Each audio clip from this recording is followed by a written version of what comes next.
Supreme court के 10 ऐसे फैसले हैं जिनसे मैं सहमत नहीं हूं। मुझे लगता है वो जो सुप्रीम कोर्ट ने 10 फैसले दिए हैं उसमें संविधान की ठीक से व्याख्या नहीं हुई है और उन 10 फैसलों को रिव्यू करने की जरूरत है।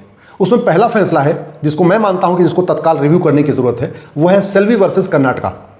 इस केस में माननीय सुप्रीम कोर्ट ने यह कह दिया कि narco polygraph brain mapping test करना आर्टिकल 20 का वायलेशन है। आर्टिकल 20 मैंने कई बार पढ़ा, अच्छी तरीके से पढ़ा, आर्टिकल 20 के सब क्लास 3 को कई बार मैंने पढ़ा। इसमें यह कहा गया है कि किसी भी व्यक्ति को मजबूर नहीं किया जाएगा अपने खिलाफ गवाही देने के लिए।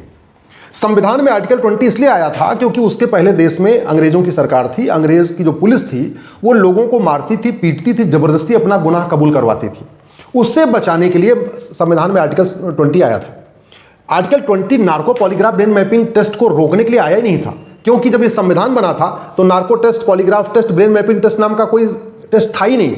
उस समय हमारे संविधान निर्माताओं ने सोचा भी नहीं था कि आने वाले टाइम में टेक्नोलॉजी इतनी एडवांस हो जाएगी कि झूठ को भी पकड़ लेगी, आदमी की झूठ बोलते समय उसकी वेव्स को पकड़ेगी, उसके नर्व्स को पकड़ेगी। ये तो कोई व्यवस्था नहीं थी।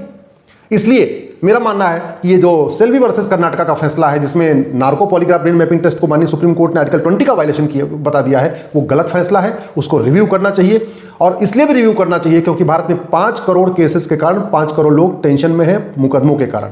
अगर narco polygraph brain mapping test शुरू हो जाएगा, आधे मुकदमे अपने आप खत्म हो जाएंगे। जिस दिन भारत में झूठ बोलना गंभीर अपराध हो जाएगा, झूठ पकड़ने के लिए narco polygraph brain mapping test अनिवार्य हो जाएगा, झूठी शिकायत बंद हो जाएगी, झूठी जांच बंद हो जाएगी, झूठी गवाही बंद होगी, झूठा एफिडेविट बंद होगा, लोग झूठी बातें बंद करेंगे, झूठे वादे बंद करेंगे, झूठे मैनिफेस्टो बंद हो जाएंगे, बहुत कुछ झूठ बंद हो जाएगा। इसलिए मेरा मानना है कि माननीय सुप्रीम कोर्ट को Selvi versus state of Karnataka का जो फैसला उसको तत्काल रिव्यू करना चाहिए।